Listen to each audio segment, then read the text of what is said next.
Sebetulnya kalau kita bicara akhir zaman dengan diutusnya Rasulullah SAW, maka itulah sudah masuk dalam ruangnya akhir zaman itu.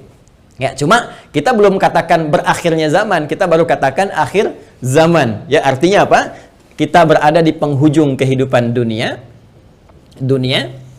ya, dan akan dekat ke akhir kehidupannya, artinya selesai di dunia ini, karena dengan risalah selesai, maka tinggal umat menjalani sampai batas yang Allah tentukan. Ya, batas waktu yang telah Allah tetapkan. Kalau menunjuk kepada waktu spesifiknya, detiknya, menitnya, sampai jamnya, disebut dengan sa'ah namanya, as-sa'ah. Ya. Nanti di periode ini ada kejadian-kejadian, ya, di mana segala hal bisa muncul, ya, bisa terjadi banyak hal nanti kita sebutkan, baik itu nanti huru-hara, baik itu banyak musibah, baik itu nanti selesai kehidupan, wafat, bangkit, sesuatu terjadi. Sesuatu yang banyak terjadi, bangkit dan sebagainya disebut dengan qiyamah namanya. Ya, asalnya qiyam, sifatnya ditambah ta disebut dengan qiyamah. Karena itu nanti peristiwanya disebut dengan yaumul qiyamah. Yaumul qiyamah. Ya. Nanti ada surah Al-Qiyamah, surah ke-75, gitu kan? La uqsimu biyaumil qiyamah. Ini peristiwanya. Tapi kalau kita ingin menunjuk kepada waktunya spesifik, ya, berakhir nih waktunya, selesai, sehingga terjadi kiamat yang dimaksudkan. Kita serap ke dalam bahasa Indonesia menjadi kiamat. Ya. Berakhir waktunya disebut dengan sa'ah. Sa'ah menunjuk kepada, kalau sekarang dalam bahasa Arab standar sekarang sa'ah disebut jam. Ya, jam ada detiknya, kan sa'alan. Jam berapa sekarang? Ya, sampai ke detiknya, sampai ke menitnya dan seterusnya, itu menunjuk kepada waktu ini disebut dengan sa'ah. Ya, karena itu teman-teman sekalian, ketika Allah menegaskan kapan terjadi tepatnya terjadi kiamat ini, menunjuk pada waktunya, itu hanya milik Allah Subhanahu wa taala, prerogatifnya. Ya, karena itu di Quran surah ke-31 Luqman, di ayat ke-34, ayat terakhir, hal pertama dari 5 hal yang menjadi hak prerogatif Allah, kalimatnya langsung menggunakan kata sa'ah. Innallaha 'indahu 'ilmus sa'ah. Ini. Kalimatnya menggunakan apa? Sa'ah. Ya, di hadis Muslim, nomor hadis yang ke-8, disebut dengan hadis Jibril, ya, alaihissalam, ketika beliau bertanya mengonfirmasi kepada Rasulullah, ya, Sayyidina Muhammad sallallahu alaihi wasallam, bertanya tentang kapan tepatnya terjadi kiamat. Maka kalimat terakhirnya ketika bertanya tentang iman, Islam, ihsan, mata sa'ah. Mata sa'ah, kapan tepatnya terjadi kiamat? Nabi menjawab, mal mas'ulu anha bi'alama minas sa'il. Kenapa penting saya sebutkan ini? Nah, ada langsung firman Allah dalam Al-Quran, pembuka satu surah, di surah ke-54, Al-Qamar. Ya, Al-Qamar. Dalam pandangan Allah, Allah menyebutkan bahwa ketika Rasulullah diutus sebagai Rasul di akhir zaman, artinya zaman ini terakhir dalam kehidupan, nggak ada nanti umat yang baru lagi, nggak ada Rasul diutus lagi dan sebagainya. Itu sudah Allah mendeklarasikan satu pembuka kalimat dalam firman yang sangat singkat tapi tajam sekali. Iqtarabatis sa'ah. Iqtarabatis sa'atu wansyaqqal qamar. Quran surah ke-54 ayat yang pertama. Jadi Allah sudah menyampaikan sejak Nabi SAW diutus kurang lebih 15 abad yang lalu, kan? Allah menyampaikan iqtarabatis sa'ah. Ya, masa itu sudah dekat. Ya, jadi sejak diutusnya Nabi, Allah sudah mendeklarasikan, sudah menyampaikan, ya, menginformasikan pada seluruh hambanya bahwa ini kejadian ini sudah dekat. Ya, dengan diutusnya Rasulullah, bahwa zamannya akan berakhir. Cuma dekatnya dalam konteks firman Allah dengan pandangan kita tentu sangat berbeda. Ya, karena dimensinya tidak serupa, sifat-sifatnya jauh berbeda, kan? Maka demikian pula memahami firman Allah tidak menggunakan pendekatan akal manusia. Jangan kita katakan dekat dengan ukuran kita, tidak. Lihat ukuran Allah. Ya, di mana ukuran Allah? Lihat surah Al-Ma'arij misalnya, ayat yang ke-6. Innahum yarawnahu ba'ida wa narahu qariba. Ya, mereka melihatnya masih panjang, kami melihatnya dekat. Kenapa? Karena ukuran waktu di sisi Allah, ya, itu sudah nggak pakai ukuran standar manusia lagi. Beda dimensinya. Ya, kita keluar dari wilayah kita di Indonesia dengan Malaysia sudah beda 1 jam. Ya, kita bisa ke Amerika, ke Kanada, itu sudah beda terbalik. Bisa di sini siang, sana malam. Ya, baik. Jadi apalagi kita ukur dengan konteks kehidupan akhirat.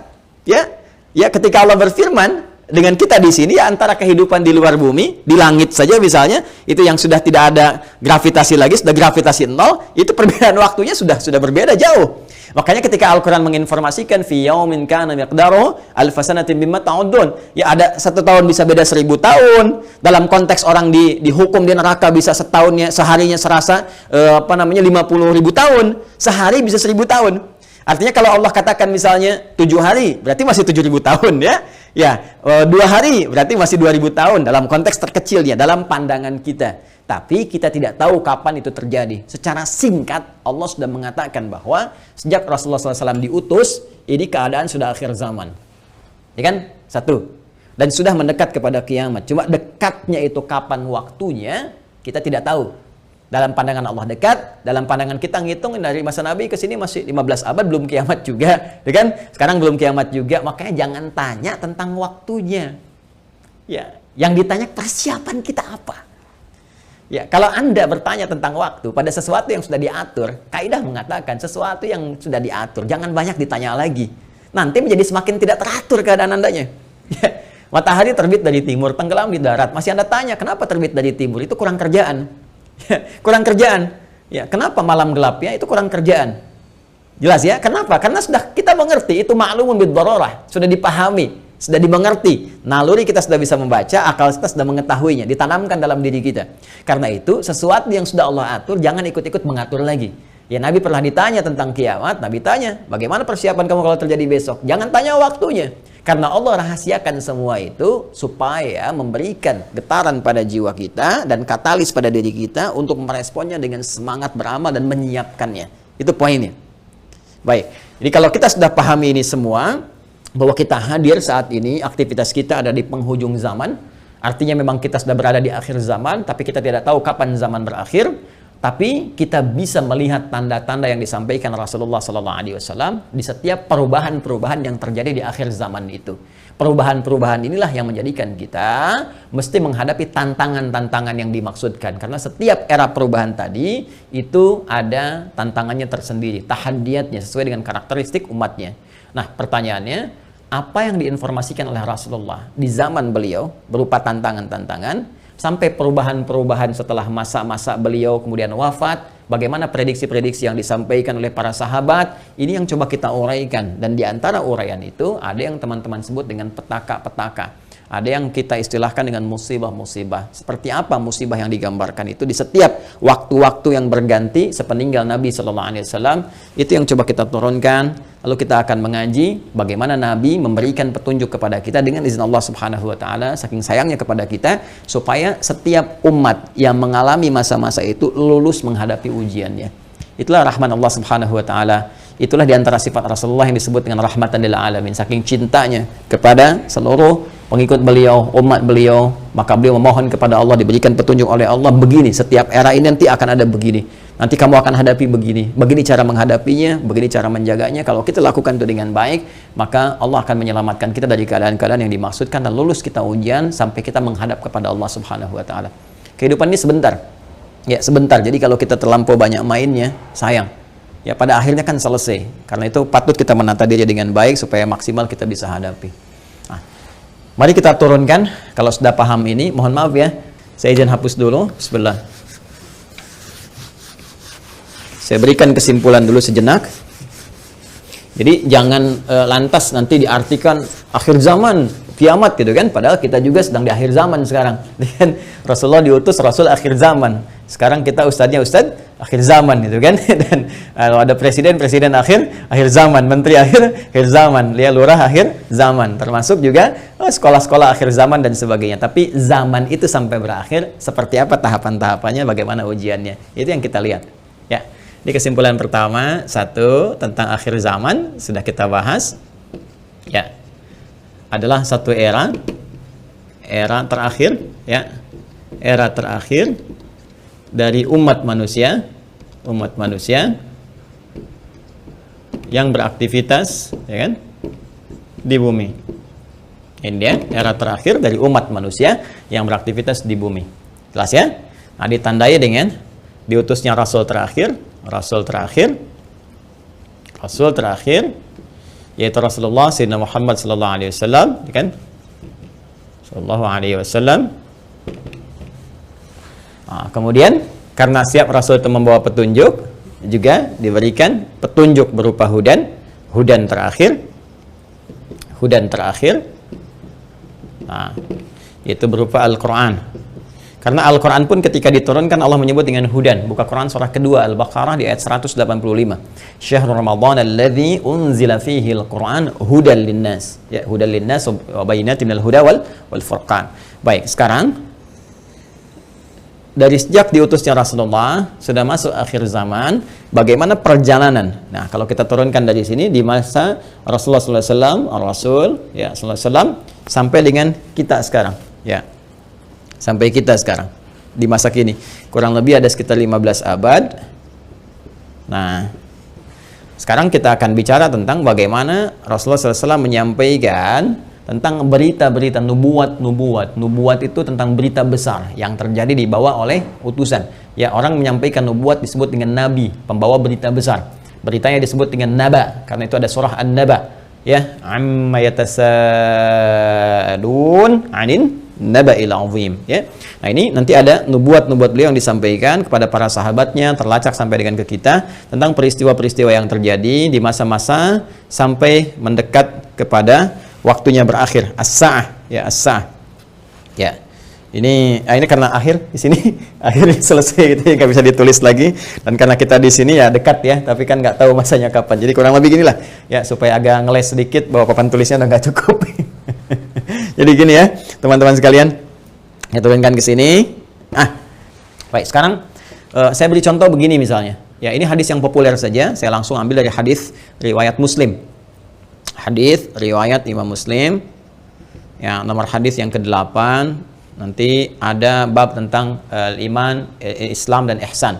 Ya, dikenal juga dengan hadis Jibril dan banyak dikutip oleh para ulama, termasuk juga Al-Imam An-Nawawi dalam Al-Arba'in. Dari 42 hadis beliau mengutip ini, teman-teman sekalian, di hadis yang kedua setelah innamal a'malu binniyat, masuk hadis ini.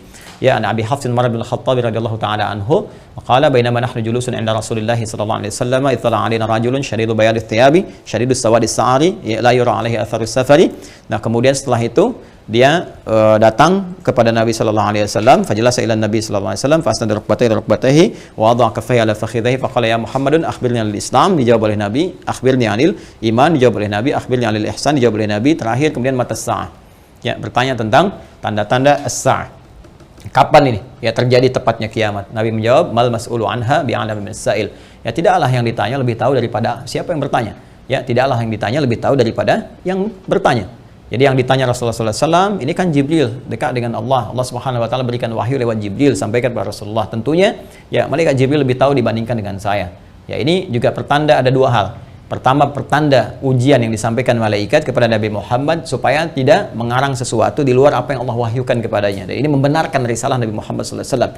Yang kedua juga, salah satu pertanda bagaimana ta'zimnya, ya, kagumnya malaikat Jibril pada Nabi Muhammad karena merasa Rasulullah lebih dekat dengan Allah Subhanahu Wa Taala. Bagaimana dipuji dalam Al-Quran, wa innaka la'ala khuluqin azim, dijamin surga sebelum wafatnya, inna a'tainakal kautsar. Ya, tentu ada pertanyaan dari malaikat, nih hamba luar biasa disayang Allah, dan hamba manusia yang sudah pada tingkat tersayang dari Allah itu melebihi malaikat.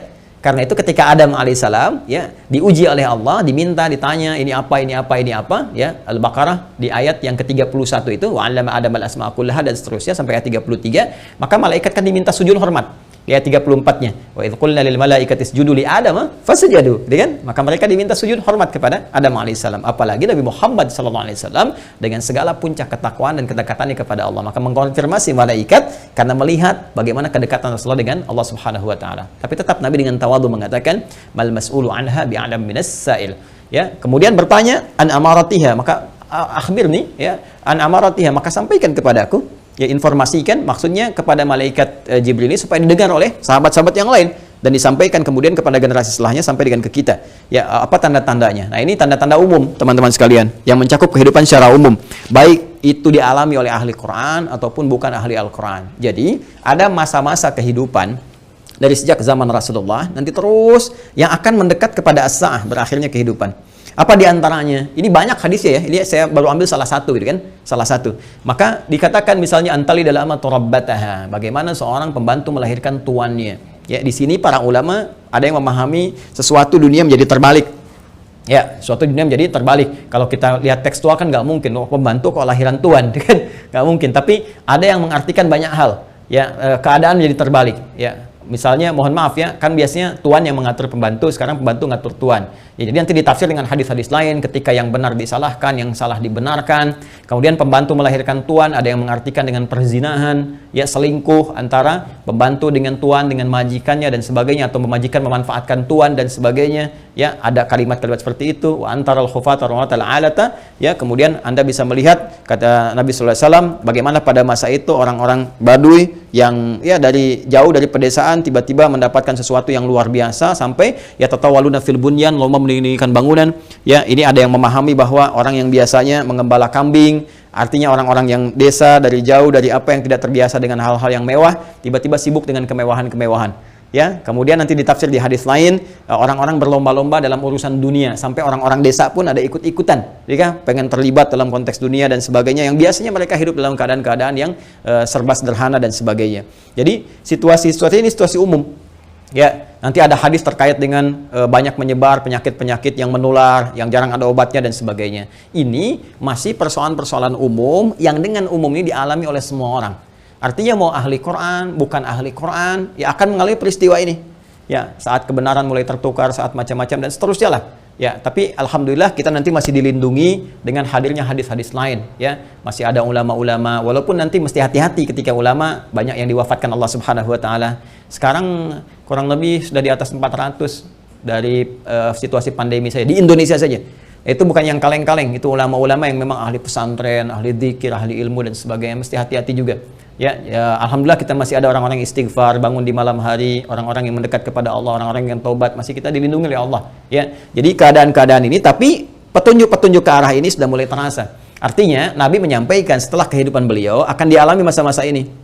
Ya, jadi masa-masa ini sudah terjadi fitnah kubra dari masa tabi'in, ya, dari masa sahabat akhir-akhir ke tabi'in. Setelah itu kan ada juga peristiwa-peristiwa ini. Sampai juga di kita sekarang pun kita rasakan peristiwa itu. Tapi jangan disimpulkan berarti besok kiamat, Jumat lagi gitu ya. Nah, jangan ngambil kesimpulan gitu juga. Ada variabel-variabel lain yang harus kita pahami, tapi kita mesti waspada. Ini berupa fitnah. Ini yang saya maksudkan. Ini ujiannya. Ujiannya. Ingat nanti ya, ada fitnah, ada musibah, ada bala, ada ibtala, itu beda-beda. Ya, itu beda-beda. Nah, ingin saya katakan bahwa ini ujian kita di sini. Ini ujian kita. Karena ini ujian kita mesti lulus, teman-teman sekalian. Nah, sekarang jangan langsung kita pahami ini kiamat besok ini, tidak. Nabi ingin mengatakan di masa depan ada tantangan-tantangan tuh akan begini. Dan ini kalau tantangan-tantangan ini nggak bisa dihadapi, sudah ini akan menjadi variabel yang mempercepat terjadinya kiamat. Artinya cepat menuju ke arah ini. Ya. Kalau orang udah nggak bisa dikendalikan, nggak ada orang jujur semua, orang semua berperilaku maksiat, orang semua berperilaku fahsya, mungkar dan sebagainya, ini mempercepat. Tapi kalau kita bisa lulus ujian-ujian ini, minimal rahmat Allah kita dapatkan.